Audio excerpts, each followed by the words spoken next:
দীপঙ্কর দাশের লেখা গল্প মহিষাসুরমর্দিনী। মৈনাককে রাত 2:30টার সময় ফোন করলাম।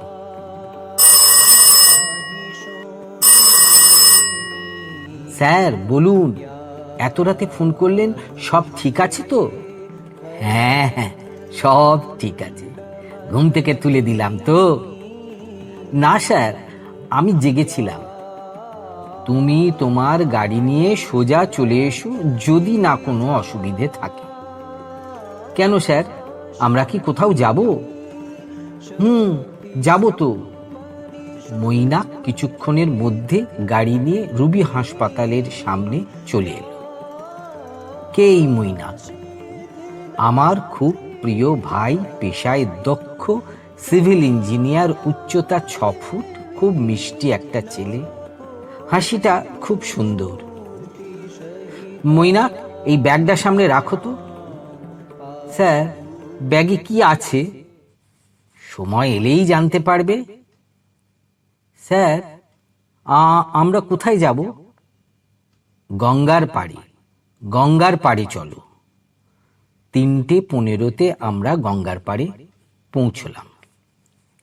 চলো এবার একটু হাঁটা যাক। বেশ কিছুটা হেঁটে গঙ্গার পাড়ে গিয়ে বসলাম।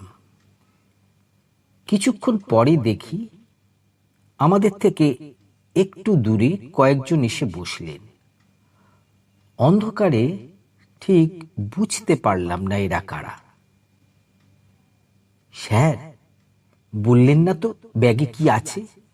ও, এই নাও ব্যাগ। কি আছে দেখো ব্যাগে। মৈনাক ব্যাগ থেকে রেডিওটা বের করলো। Sir, radio? দারুণ দারুণ তো, আজকে তো মহালয়া। হ্যাঁ, এরকম একটা পরিবেশে আমরা মহিষাসুরমর্দিনী শুনবো, মন প্রাণ ভরে যাবে স্যার। পুজোটা এসে গেল। ঠিক ভোর 4টের সময় মহিষাসুরমর্দিনী শুরু হলো। মৈনাক, রেডিওর আওয়াজটা একটু কমাও তো। কেন স্যার, তুমি কি কিছু শুনতে পাচ্ছ? শুনতে পাচ্ছি স্যার। আমাদের ডান দিকে তাকাও। ওখান থেকে কোনো সুরেলা আওয়াজ ভেসে আসছে না? চলো তো, চলো তো একটু উঠে গিয়ে দেখি। আমরা হাঁটতে হাঁটতে ওদের কাছে পৌঁছে গেলাম। স্যার, এরা তো মহিষাসুরমর্দিনী শুরু করেছে। হ্যাঁ, তাই তো দেখছি। রেডিওতে যে মহিষাসুরমর্দিনী শুনছি, একদম সেটাই তো শুনছি এদের মুখ থেকে। একদম লাইন বাই লাইন মিলে যাচ্ছে।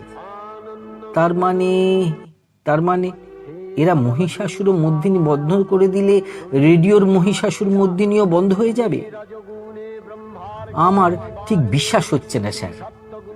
আমরা কি ঠিক শুনছি? রেডিওটা বন্ধ করতো মৈনাক। আমরা এবার ওদের লাইভ প্রোগ্রাম শুনব। মন প্রাণ ভরে গেল। ঠিক 5:29 এদের মহিষাসুরমর্দিনী শেষ হল। ভোরের আলোতে ওদের দেখে আমরা চমকে গেলাম। এ নেই সেখানে। আমি নিজেকে কন্ট্রোল করতে পারলাম না। আপনি বীরেন্দ্র কৃষ্ণ ভদ্র না?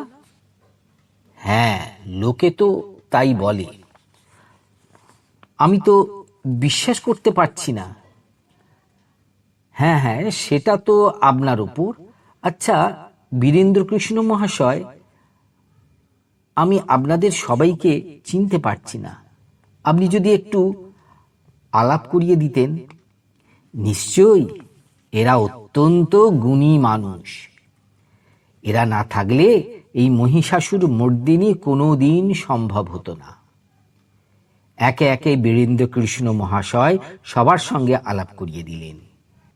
ইনি বাণীকুমার, পঙ্কজ মল্লিক, সুপ্রীতি ঘোষ, দ্বিজেন মুখোপাধ্যায়, শিপ্রা বোস, মানবেন্দ্র মুখোপাধ্যায়, কৃষ্ণা দাশগুপ্ত, শ্যামল মিত্র, আরতি মুখার্জি, বিমল ভূষণ, সুমিত্রা সেন, সন্ধ্যা মুখোপাধ্যায়, তরুণ বন্দ্যোপাধ্যায়, প্রতিমা বন্দ্যোপাধ্যায়, ধনঞ্জয় ভট্টাচার্য, উৎপলা সেন। এরপর যন্ত্রসঙ্গীত বাদক মহাশয়দের সঙ্গেও আলাপ করিয়ে দিলেন, যাদের ছাড়া মহিষাসুর মর্দিনী অসম্ভব ছিল। আমরা মন্ত্রমুগ্ধের মতো ওদের দিকে তাকিয়ে রইলাম। কিছুক্ষণ পরে ঘোড়ায় টানা কয়েকটা গাড়ি এসে থামল। ওরা সবাই গাড়িতে উঠে বসলেন। শুধুমাত্র আরতি মুখার্জি গাড়িতে উঠল। আজ থেকে পিতৃপক্ষের অবসান, মাতৃপক্ষের সূচনা। শুভ শারদিয়া। আপনারা খুব খুব ভালো থাকুন, সুস্থ থাকুন। ধীরে ধীরে ঘোড়ার খুরের আওয়াজ মিলিয়ে গেল। বাবু, চা দেব? শোনাচ্ছিলাম দীপঙ্কর দাশের লেখা মহিষাসুর মর্দিনী।